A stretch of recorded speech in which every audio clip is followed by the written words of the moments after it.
प्यारे स्टूडेंट्स, आज हम लोग त्रिज्यखंड के परिमाप और क्षेत्रफल के बारे में जानेंगे कि त्रिज्यखंड का परिमाप क्या होता है, त्रिज्यखंड का क्षेत्रफल क्या होता है और दीर्घ त्रिज्यखंड का क्षेत्रफल क्या होता है। इसके बारे में हम लोग जानेंगे, क्योंकि आपको पता ही होगा त्रिज्यखंड का क्षेत्रफल और परिमाप आपके एग्जाम के व्यू से कितना इंपॉर्टेंस है। सबसे पहले तो हम लोग ये समझेंगे कि त्रिज्यखंड बोलते किसको हैं, उसके बाद हम लोग इसके परिमाप और क्षेत्रफल के बारे में चर्चा करेंगे।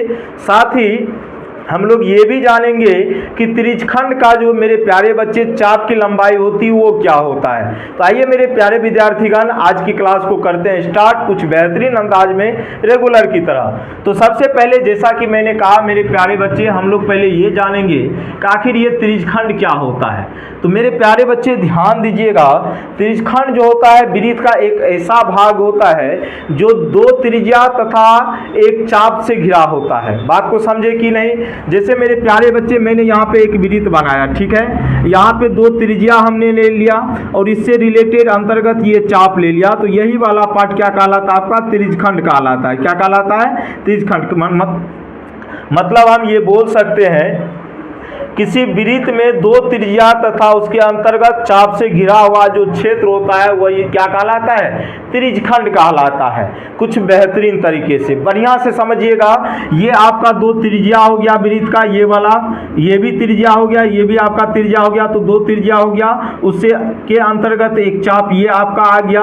तो दो त्रिज्या और एक चाप से जो घिरा हुआ प्यारे बच्चों क्षेत्र होता है, यही क्या कहलाता है आपका, त्रिज्यखंड कहलाता है। क्या कहलाता है, त्रिज्यखंड कहलाता है। और मेरे प्यारे बच्चे, यहाँ पे हमने फिगर भी बनाया है, इसको हम बाद में देखेंगे।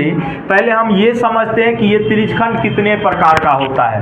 तो मेरे प्यारे बच्चे, त्रिज्यखंड का अगर प्रकार की बात करें तो ये दो प्रकार का होता है। एक होता है लघु त्रिज्यखंड, तो दूसरा आपका होता है दीर्घ त्रिज्यखंड। लघु त्रिज्यखंड को अंग्रेजी में हम लोग बोलते हैं माइनर सेक्टर और दीर्घ त्रिज्यखंड को हम लोग बोलते हैं मेजर सेक्टर। क्या बोलते हैं प्यारे बच्चों, मेजर सेक्टर, मेजर सेक्टर बोलते हैं। ठीक है, एक दो क्लिक कर देना, ठीक है।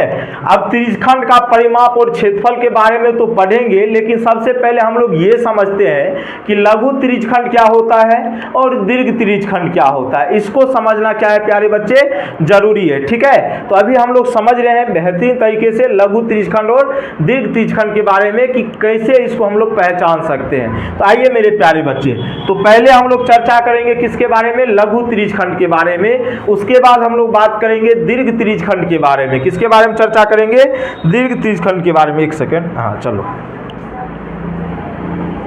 आते हैं आगे। सबसे पहला काम आप समझ रहे हैं लघु त्रिज्यखंड को, किसको प्यारे बच्चों। तो सबसे पहले मैंने कहा वृत्त का ये एक भाग होता है त्रिज्यखंड, जहाँ पे दो त्रिज्या और उसके अंतर्गत चाप से घिरा हुआ क्षेत्र जो है त्रिज्यखंड कहलाता है। तो यहाँ पे आप नोटिस करेंगे दो पार्ट बना, ये एक त्रिज्यखंड ये वाला और एक बड़ा वाला, चूंकि ये भी तो दो त्रिज्या और एक चाप से घिरा हुआ क्षेत्र है, बोलो हाँ या ना, तो ये भी तो त्रिज्यखंड ही कहलाएगा। तो मेरे प्यारे बच्चे, ये छोटा वाला जो त्रिज्यखंड कहलाता है यही आपका होता है लघु त्रिज्यखंड। क्या होता है, लघु त्रिज्यखंड, जिसको अंग्रेजी में हम लोग माइनर सेक्टर बोलते हैं। ये वाला जो पार्ट है प्यारे बच्चों ये कहलाएगा लघु त्रिज्यखंड, और ये वाला जो बड़ा वाला पार्ट है इसको हम लोग बोलते हैं दीर्घ त्रिज्यखंड। क्या बोलते हैं प्यारे बच्चों, दीर्घ त्रिज्यखंड। और ये इसका चाप हो गया तो इसको हम लघु चाप बोलेंगे, चूंकि ये छोटा त्रिज्यखंड का चाप है तो इसको हम लोग लघु चाप बोलेंगे। इसको अंग्रेजी में माइनर माइनर आर्क बोलते हैं। क्या बोलते हैं प्यारे बच्चों, माइनर आर्क बोलते हैं। और ये बड़ा वाला जो चाप है इसको हम लोग दीर्घ चाप बोलते हैं, मेजर आर्क बोलेंगे। क्या बोलेंगे प्यारे बच्चों, मेजर आर्क बोलेंगे। ठीक है, अब प्यारे बच्चों आते हैं त्रिज्यखंड का क्षेत्रफल। सबसे पहले मेरे प्यारे बच्चे, बहुत सारे बच्चे को पता ही नहीं होता है कि आखिर ये आया कैसे क्षेत्रफल। जैसे ये आपका वृत्त है, तो वृत्त के केंद्र पे कितना डिग्री का कोण बनेगा, 360 डिग्री का। और वृत्त का क्षेत्रफल क्या होता है प्यारे बच्चे, पाई आर स्क्वायर होता है। अरे बोलो हाँ या ना, अरे बोलो। वृत्त के केंद्र पे कितना डिग्री का कोण, 360 डिग्री का। और ये वृत्त का केंद्र पे 360 डिग्री का कोण तब बनेगा जब वृत्त का क्षेत्रफल क्या होगा, पाई आर स्क्वायर होगा। बोलो हाँ या ना, अरे पूरे वृत्त का क्षेत्रफल रहेगा तभी तो केंद्र पे 360 डिग्री का कोण बनेगा ना।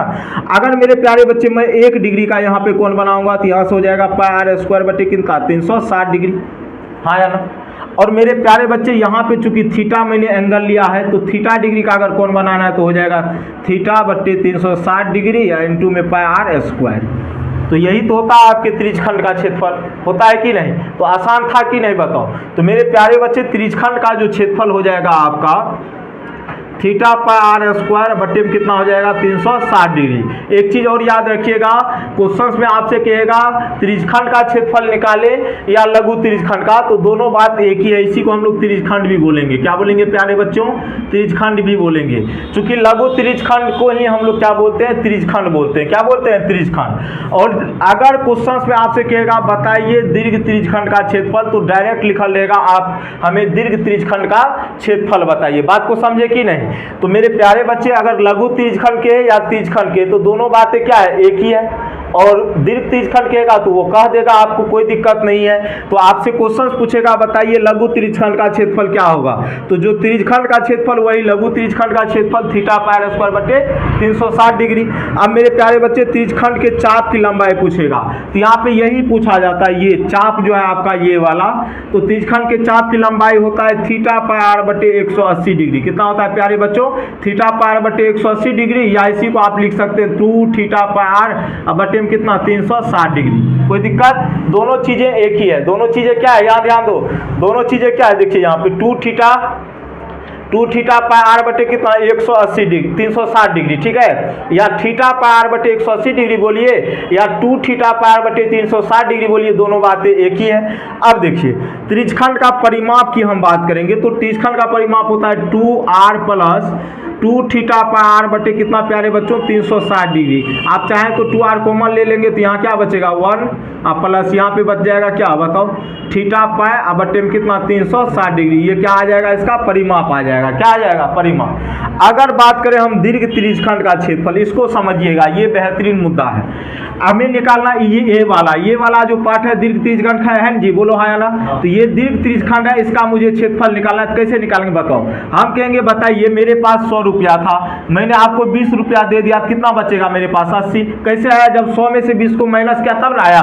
तो उसी तरीके से अगर आपको इस दीर्घ त्रिज्यखंड का क्षेत्रफल निकालना है, तो पूरे वृत्त का क्षेत्रफल, पूरे वृत्त का क्षेत्रफल में से क्या करना होगा प्यारे बच्चों? अगर मैं इस त्रिज्यखंड के क्षेत्रफल को घटा दूंगा तो बचेगा यही वाला पार्ट ना, और यही वाला पार्ट क्या है आपका? दीर्घ त्रिज्यखंड है। तो इस वाले पार्ट का क्षेत्रफल घटा देते हैं, मतलब लघु त्रिज्यखंड का क्षेत्रफल इसमें से हम क्या कर देंगे? घटा देंगे। लघु त्रिज्यखंड का क्षेत्रफल घटा देंगे। वृत्त का क्षेत्रफल पाई आर स्क्वायर, लघु त्रिज्यखंड का क्षेत्रफल थीटा पाई आर स्क्वायर बटे कितना होता है 360 डिग्री। यहाँ से पाई आर स्क्वायर अगर कॉमन लेंगे तो 1 माइनस थीटा बटे कितना होगा 360 डिग्री। और यही आपके प्रश्न का होगा सही जवाब, मतलब दीर्घ त्रिज्यखंड का क्षेत्रफल। ठीक है? तो मेरे प्यारे बच्चे, मुझे उम्मीद है कि चीजें आपको बेहतरीन तरीके से समझ में आई होगी। तो आज के लिए इतना ही रखते हैं। बाय बाय, टेक केयर, जय हिंद, जय भारत।